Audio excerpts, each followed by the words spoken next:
Hi ദേവൻസ്, welcome to ടൂസ് academy. നമ്മൾ ഇന്ന് നോക്കാനായിട്ട് പോകുന്നത് HSC ഇംഗ്ലീഷിന്റെ മൊഡ്യൂൾ നമ്പർ 5മായി ബന്ധപ്പെട്ട് വരുന്ന എക്സ്പെക്ടിങ് ക്വസ്റ്റ്യൻസ് ആണ്. നമ്മൾക്കറിയാം മൊഡ്യൂൾ നമ്പർ 5 എന്ന് പറയുന്നത് ലിംഗ്വസ്റ്റിക്സുമായി കണക്ട് ചെയ്ത് നിൽക്കുന്ന ഒരു മൊഡ്യൂളാണ്. ഇൻഡോ യൂറോപ്യൻ ലാംഗ്വേജ് ഫാമിലിയെ കുറിച്ചും syntax, rhyme, rhythm, stress, syllables, അതുപോലെ നമ്മുടെ ലിംഗ്വസ്റ്റിക്സിലെ കീ കൺസെപ്റ്റുകൾ, ലോൺ വേർഡ്സ്, ട്രാൻസ്ക്രിപ്ഷൻ, ഇങ്ങനത്തെ കാര്യങ്ങളെല്ലാം അടങ്ങുന്ന ഒരു മൊഡ്യൂളാണ് മൊഡ്യൂൾ നമ്പർ 5 HSC ഇംഗ്ലീഷിൽ കൊടുത്തിട്ടുള്ളത്. അപ്പം നിങ്ങൾ ഈ എക്സ്പെക്റ്റഡ് ക്വസ്റ്റ്യൻസ് എന്ന് പറയുമ്പോൾ നിങ്ങൾ ഈ ഒരു സെക്ഷനാണ് നിങ്ങൾ എക്സ്പെക്ട് ചെയ്യേണ്ടത്. അതായത് ലിംഗ്വസ്റ്റിക്സിന്റെ കുറച്ച് കീ കൺസെപ്റ്റ്സും ബ്രാഞ്ചസും ഒക്കെ ഉണ്ട്. ഇപ്പൊ syntax, morphology, phonology, phonetics, semantics, ഇങ്ങനത്തെ കുറേ ബ്രാഞ്ചസ് ഉണ്ട്. ഈ ബ്രാഞ്ചസ് എല്ലാം ചെയ്യുന്നത് ഒരു പെർട്ടിക്കുലർ കാര്യങ്ങളാണ്. അപ്പൊ ആ കാര്യങ്ങളെ കുറിച്ച് നമ്മൾക്ക് അറിയായിരിക്കണം. പിന്നെ കുറെ ടേംസ് ഉണ്ട്. ബൈലിംഗ്വലിസം, മൾട്ടിലിംഗ്വലിസം, ലാങ്, പെറോള്, പിജന്, ക്രയോള്, സിൻഡഗമാറ്റിക്, പാരഡിഗ്മാറ്റിക്, ഇങ്ങനത്തെ കുറച്ച് കാര്യങ്ങൾ. ദെൻ സിലബിൾസ് അതിനെ ഐഡന്റിഫൈ ചെയ്യുന്നു. ഒരു വേർഡ് തന്നാൽ ആ വേർഡിൽ എത്ര നമ്പർ ഓഫ് സിലബിൾസ് ഉണ്ടാകും. അതുപോലെ ലിംഗ്വസ്റ്റിക്സിന്റെ ഏറ്റവും basic concepts, pure vowels, diphthongs, consonants, short vowels, long vowels, ഇങ്ങനത്തെ കുറച്ച് കാര്യങ്ങളാണ് നിങ്ങൾ ബേസിക്കലി ഈ മൊഡ്യൂൾ നമ്പർ 5ൽ നിന്നും നിങ്ങൾ എക്സ്പെക്ട് ചെയ്യേണ്ട ഏരിയാസ് എന്ന് പറയുന്നത്. ഇപ്പൊ നമ്മള് ലിംഗ്വസ്റ്റിക്സ് എന്ന് പറയുന്നത് സയന്റിഫിക് സ്റ്റഡി ഓഫ് ലാംഗ്വേജ് ആണ്. ലിംഗ്വസ്റ്റിക്സിന്റെ സബ് ഫീൽഡുകളെ കുറിച്ച് നമുക്ക് നോക്കാം. ഫൊണറ്റിക്സ് എന്ന് പറയുന്നത് എങ്ങനെയാണ് സ്പീച്ച് സൗണ്ട്സ് പ്രൊഡ്യൂസ് ചെയ്യുന്നതും അത് പെർസീവ് ചെയ്യുന്നതും അതിനെപ്പറ്റി പഠിക്കുന്ന ബ്രാഞ്ച് ആണ് ഫൊണറ്റിക്സ് എന്ന് പറയുന്നത്. എന്നാൽ ഫൊണോളജി എന്ന് പറയുന്നത് സൗണ്ട് പാറ്റേൺസിനെ കുറിച്ചും സൗണ്ട് ചേഞ്ചസിനെ കുറിച്ചും പഠിക്കുന്നതാണ്. മോർഫോളജി വേർഡ് സ്ട്രക്ചർ ആണ്. Syntax study of sentence structure ആണ്. സെമാൻറ്റിക്സ് ലിംഗ്വസ്റ്റിക് മീനിങ് ആണ്.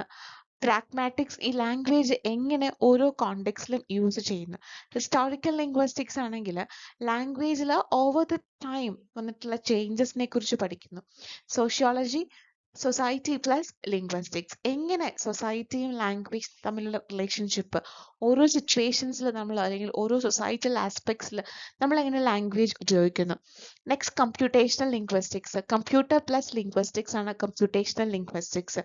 എങ്ങനെയാണ് study of how computer can process human language. Then psycholinguistics psychology plus linguistics ആണ് എങ്ങനെയാണ് ഹ്യൂമൻ ലാംഗ്വേജ് അക്വയർ ചെയ്യുന്നതും അത് യൂസ് ചെയ്യുന്നതും. അപ്പൊ ഇങ്ങനെ ലിംഗ്വസ്റ്റിക്സിന്റെ കുറെ സബ് ഫീൽഡുകളും അതിന്റെ ഇമ്പോർട്ടൻസും ഒക്കെയാണ് നമ്മൾ ആദ്യമായിട്ട് നമ്മൾ നോക്കേണ്ടത്. അതായത് ലിംഗ്വസ്റ്റിക്സിന്റെ കുറെ കീ കൺസെപ്റ്റ്സും കുറെ കീ ഐഡിയാസും ഉണ്ട്. What is the study of word formation and structure is called? Morphology. Which linguistic level deals with the sound of a language? Phonology. What is morpheme? Morpheme, phoneme, ഇങ്ങനത്തെ കാര്യങ്ങളൊക്കെ നിങ്ങൾ നോക്കണേ. Morpheme എന്ന് പറഞ്ഞിട്ടുണ്ടെങ്കിൽ smallest grammatical unit in a language ആണ്.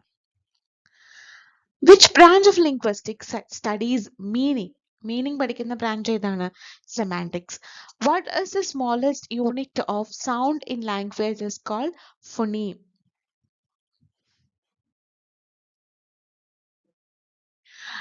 Which of the following is not a feature of language universals?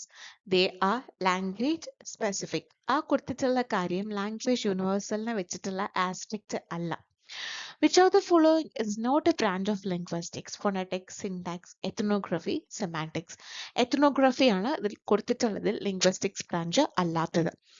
അപ്പോൾ നമുക്ക് ഈ കീ കൺസെപ്റ്റുകളെ കുറിച്ചും കീ ബ്രാഞ്ചുകളെ കുറിച്ചും ഈ ഓരോ ബ്രാഞ്ച് ഡീൽ ചെയ്യുന്ന കാര്യങ്ങളെ കുറിച്ചും ഇതിനകത്ത് വന്നിട്ടുള്ള ഫൊണീം ആയിക്കോട്ടെ, മോർഫീം ആയിക്കോട്ടെ, സിൻടാക്സ് ആയിക്കോട്ടെ, അങ്ങനത്തെ കാര്യങ്ങളെ കുറിച്ച് നമുക്കൊരു ബേസിക് ഐഡിയ ഉണ്ടെങ്കിൽ അല്ലെങ്കിൽ നമുക്ക് ആ കാര്യങ്ങൾ കൃത്യമായി നമ്മൾ ഗ്രാസ്പ് ചെയ്തിട്ടുണ്ടെങ്കിൽ നമുക്ക് ഈ ലിംഗ്വസ്റ്റിക്സ് എന്ന് പറയുന്ന മൊഡ്യൂളിൽ നിന്ന് വരുന്ന എല്ലാ ക്വസ്റ്റ്യൻസിനും നമുക്ക് സ്ട്രേറ്റ് ഫോർവേഡ് ആൻസർ ചെയ്യാനും പറ്റും. നമുക്ക് അതിലെ ഫുൾ മാർക്ക് നമുക്ക് സെക്യൂർ ചെയ്യാനും സാധിക്കും. അപ്പോൾ നിങ്ങൾ ഉറപ്പായിട്ടും ഇങ്ങനെ ഒരു ലിസ്റ്റ് പ്രിപ്പയർ ചെയ്തിട്ട് നിങ്ങൾ ഉറപ്പായിട്ടും പഠിക്കുകയാണെങ്കിൽ നിങ്ങൾക്ക് മൊഡ്യൂൾ നമ്പർ 5ൽ നിന്നും നിങ്ങൾക്ക് ഒരു കാരണവശാലും നിങ്ങളുടെ മാർക്ക് സ്കിപ്പായി പോകത്തില്ല.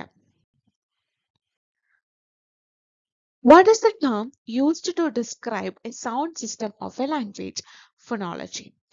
What is the study of how language is used in communication called? Pragmatics. നമ്മൾ ഓൾറെഡി ആ ലിംഗ്വിസ്റ്റിക്സിന്റെ സബ് ഫീൽഡ് പറഞ്ഞപ്പോൾ ഞാൻ ആ കാര്യം പറഞ്ഞിട്ടുണ്ടായിരുന്നു. Which are the following is an example of creole language. Creole എന്താണെന്നും പിജിൻ എന്താണെന്നും ഒക്കെ നമുക്ക് അറിയാവുന്നുണ്ട്. ഇത് ക്രയോളിന്റെ എക്സാമ്പിൾ ആണ് ഹെയ്റ്റിയൻ ക്രയോൾ. മൊഡ്യൂൾ നമ്പർ 5മായി ബന്ധപ്പെട്ട് ഈ പറയുന്ന ഏരിയാസിൽ നിന്നും നിങ്ങൾക്ക് ക്വസ്റ്റ്യൻസ് എക്സ്പെക്ട് ചെയ്യാവുന്നതാണ്. Thank you.